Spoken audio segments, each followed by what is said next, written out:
নমস্কার, আপনারা দেখছেন সময় কলকাতার। খেলা হবে নিয়ে রয়েছি আপনাদের সঙ্গে আমি প্রবীর। 10 বছর আগে ভারতে টি-20 বিশ্বকাপ হওয়ার সময় দুবার ইংল্যান্ডকে হারিয়েছিল ওয়েস্ট ইন্ডিজ। ফাইনালে ইংরেজদের হারিয়ে ট্রফি জিতেছিল ক্যারিবিয়ানরা। আবারও ভারতের মাটিতে ইংল্যান্ডকে হারালো তারা। বুধবার মুম্বাইয়ে ওয়েস্ট ইন্ডিজের তোলা 6 উইকেটে 196 রানের জবাবে ইংল্যান্ড আটকে গেল 166 রানে। কলম্বোয় অস্ট্রেলিয়া 67 রানে হারিয়ে দিয়েছে আয়ারল্যান্ডকে। তবে মিচেল মার্সের চোট নিয়ে চিন্তিত অস্ট্রেলিয়ান সেবে। ওয়াংখেড়েতে টসে হেরে ব্যাট করতে নেমে ওয়েস্ট ইন্ডিজের শুরুটা কিন্তু মোটেও ভালো হয়নি। 3 বলের মধ্যেই তারা হারায় 2 ওপেনার ব্রেন্ডন কিং এবং শাই হোপকে। ফর্মে থাকা সিমরন ফ্যাটমর শুরুটা ভালো করেও ইনিংসে এগিয়ে নিয়ে যেতে পারেননি। তবে ক্যারিবিয়ানদের ভালো জায়গায় পৌঁছে দেন স্টেফেন রাদারফোর্ড।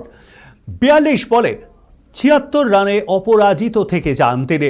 ওয়াংখেড়ের ব্যাটিং পিছিয়েও 10 ওভারে 79 রান দিয়ে 4 উইকেট হারিয়ে একটা সময় সমস্যায় পড়ে গিয়েছিল ওয়েস্ট ইন্ডিজ। তবে শেষ 10 ওভারে ওঠে 117 রান। ইংরেজ বোলারদের মধ্যে একমাত্র আদিল রশিদ 16 রান দিয়ে 2 উইকেট তিনি নিয়েছেন। সেছাড়া আর কিন্তু কেউই সেইভাবে নিয়ন্ত্রিত বোলিং করতে পারেননি। ব্যাট করতে নেবে ইংল্যান্ডের শুরুটাও ভালো হয়নি। স্বাভাবিক ভঙ্গিতেই চালিয়ে খেলতে থাকেন ফিল সল্ট। রোমারিও শেফার্ড এসেই তাকে তুলে নেন। জস বাটলারকে ফিরিয়ে দেন চেস। ভালো খেলছিলেন জেকব বেথেল। তবে গুডাকেস মোটি এসেই পরপর বেথেল এবং টম ব্যাটনকে ফিরিয়ে দেন। হ্যারি ব্রুক শুরুটা ভালো করলেও বেশিক্ষণ টানতে পারেননি। একটা দিক ধরে রেখেছিলেন স্যাম কারেন, উল্টো দিকে কাউকে পাননি তিনি। ওয়েস্ট ইন্ডিজের স্পিনাররা ধসিয়ে দেন ইংরেজদের লোয়ার অর্ডার। মোটি একাই 33 রান দিয়ে 3টে উইকেট নিয়েছেন। অপর ম্যাচে আয়ারল্যান্ডের বিরুদ্ধে প্রথমে ব্যাট করে 182 রানে 6 উইকেট করে অস্ট্রেলিয়া। নেপথ্যে রেন্স এবং মার্কাস স্টোইনিসের 61 রানের জুটি। তার আগে গুরুত্বপূর্ণ অবদান রেখে যান জস ইংলিশ এবং ক্যামেরন গ্রিন। স্টোইনিস 29 বলে 45 রান করেন। রান তাড়া করতে নেমে প্রথম বলেই রান নিতে গিয়ে চোট পান আইরিশ অধিনায়ক পল স্টার্লিং।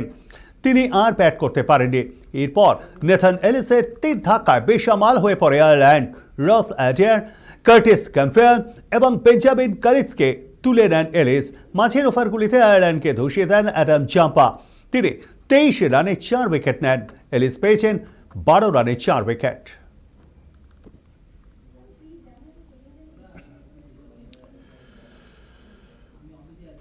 চোটের কারণে টি-20 বিশ্বকাপ থেকে ছিটকে গেলেন ওয়ানিন্দু হাসরাং এবং মাইকেল ব্রেসওয়েল।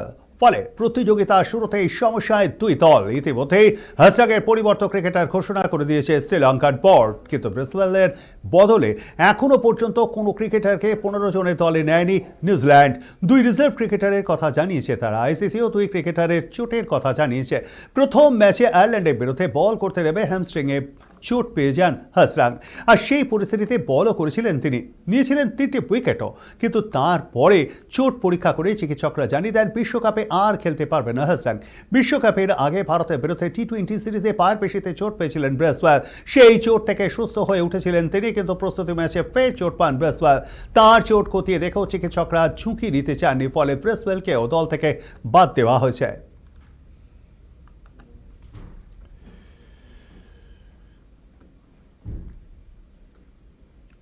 টানা 8 দিনে টালবাহানার পর অবশেষে টি-20 বিশ্বকাপে ভারত পাকিস্তান ম্যাচ হওয়ার কথা সরকারিভাবে জানা গিয়েছে। আর তারপরেই অনেক সমর্থক কলম্বোর বিমানের টিকিট কাটতে উদ্যোগীও হয়েছেন। তবে সমর্থকদের মাথায় হাত। ভারত থেকে কলম্বোর বিমানের টিকিটের দাম আকাশ ছুঁয়েছে। শুধু তাই নয়, কলম্বো গিয়ে থাকতেও প্রচুর খরচ করতে হবে। সোমবার রাতে ভারত পাকিস্তান ম্যাচ হওয়ার কথা ঘোষণা হতেই টিকিটের দাম হু হু করে বেড়েছে।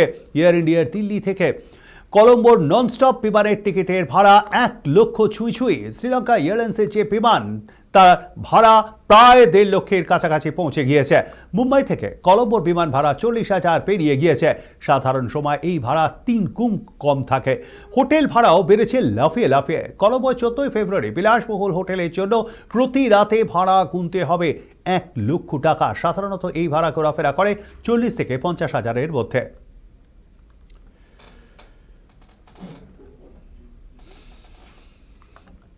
সাব জুনিয়র লিগে বুধবার মোহামেডানকে 23-0 গোলে হারালো মোহনবাগান। ভারতীয় ফুটবলে এত বড় ব্যবধানে অতীতে কোনো দল জিতেছে কিনা তা অনেকেই মনে করতে পারছেন না। বুধবারের ম্যাচে একাই 8টি গোল করেছেন অনুব্রত বাউলদাস, 6টি গোল করেছেন দর্পণ হাতি বড়ুয়া। প্রথম মিনিটেই দর্পণের গোল দিয়ে শুরু। এরপর নিয়মিত ব্যবধানেই গোল করে গিয়েছে সবুজ মেরুন ব্রিগেডে। প্রথমার্ধে তারা এগিয়ে যায় 13-0 ব্যবধানে। অনুব্রত একাই করেন 5টি গোল। দর্পণও প্রথমার্ধেই হ্যাট্রিক সম্পূর্ণ করে। মোহামেডানের ম্যাচে ফেরার সম্ভাবনা নিয়ে কথা জানা সত্ত্বেও সবুজ মেরুনের জুনিয়ররা দ্বিতীয়ার্ধে আগ্রাসনে কোনো কমতি রাখতে চাননি। দ্বিতীয়ার্ধে আরও 10টি গোল করে তারা। মোহনবাগানের হয়ে 2টি করে গোল করেছেন সাকিব কুন্ডু, কার্তিক হেমব্রম, জিওন হাসা। 1টি করে গোল করেন সিধু সোরেন, যিশু চক্রবর্তী, সাকিব উদ্দিন।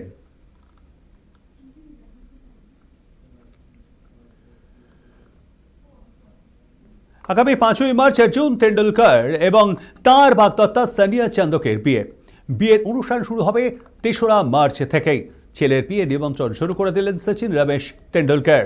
মঙ্গলবার দিল্লিতে রাষ্ট্রপতি দ্রৌপদী মুর্মু, প্রধানমন্ত্রী নরেন্দ্র মোদী, কেন্দ্রীয় স্বরাষ্ট্রমন্ত্রী অমিত শাহ, লোকসভার বিরোধী দলনেতা রাহুল গান্ধীদের বাসভবনে গিয়ে তাঁদের নিমন্ত্রণ করেন স্বয়ং সচিন। সপরিবারে নিমন্ত্রণ করতে চান সচিন। তাঁর সঙ্গে স্ত্রী অঞ্জলি তেন্ডুলকর তো ছিলেনই, মেয়ে সারা তেন্ডুলকর, ছেলে অর্জুন তেন্ডুলকরও ছিলেন সচিনের হবু পুত্রবধূ সানিয়া চান্দক এবং তাঁর পরিবারের সদস্যরা। সচিন নিজে সকলের হাতে অর্জুন সানিয়ার বিয়ের আমন্ত্রণ পত্র তুলে দেন। গত বছর অগাস্টে অর্জুনের সঙ্গে সানিয়ার বাগদান পর্ব সম্পন্ন হয়। ঘরোয়া সেই অনুষ্ঠানে উপস্থিত ছিলেন দুই পরিবারের সদস্যরা এবং কয়েকজন ঘনিষ্ঠ বন্ধু। মুম্বাইয়ের পরিচিত ব্যবসায়ী রবি ঘাইয়ের নাতনি সানিয়া। ভারতে খাদ্য প্রক্রিয়াকরণ এবং হোটেল শিল্পে মুম্বাইয়ের ঘাই পরিবার অত্যন্তই পরিচিত। ইন্টারকন্টিনেন্টাল হোটেল এবং প্রোক্লেন ক্রিমারি আইসক্রিম ব্র্যান্ডের মালিক ঘাই পরিবার। আগামী আইপিএলে অর্জুনকে দেখা যাবে কলকাতার শিল্পপতি সঞ্জীব গোয়েঙ্কার দল লখনৌ সুপার জায়ান্টসের জার্সিতে। গত বর্ষ পর্যন্ত মুম্বাই ইন্ডিয়ান্সের হয়ে আইপিএল খেলতেন অলরাউন্ডার অর্জুন তেন্ডুলকর। গোয়ার হয়ে ঘরোয়া ক্রিকেটও খেলেন অর্জুন। সানিয়ার নিজের ব্যবসা রয়েছে, পারিবারিক ব্যবসা দেখাশোনা করেন সানিয়া চান্দক।